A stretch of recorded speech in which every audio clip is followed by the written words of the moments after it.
गरीब किसान। सुबह का समय था। रामू किसान खेत में हल चला रहा था।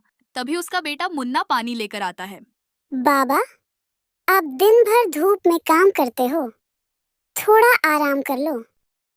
बेटा, अगर मेहनत नहीं करूंगा तो हम खाएंगे क्या? पिछले साल सूखा पड़ा था। अब तो बस भगवान की ही दया है। तभी ठाकुर साहब आते हैं। अरे रामू, तुम्हारा कर्ज बहुत बढ़ गया है। अगर पैसे नहीं चुकाए तो तुम्हारी जमीन मेरी। ठाकुर जी, बस एक फसल और हो जाए, मैं सारा कर्ज चुका दूंगा।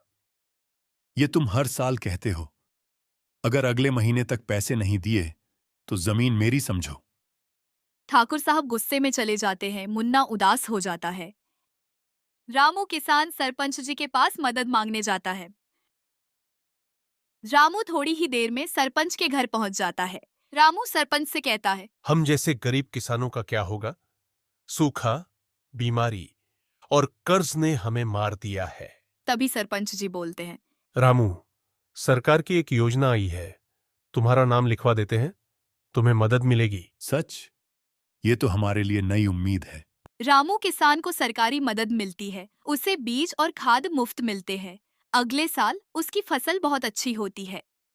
ठाकुर साहब आते हैं, लेकिन अब रामू तैयार है। ठाकुर जी, ये लीजिए आपके पैसे। अब हम आपके डर से नहीं झेंगे। ठाकुर साहब हैरान रह जाते हैं और गांव वाले रामू किसान की जीत का जश्न मनाते हैं।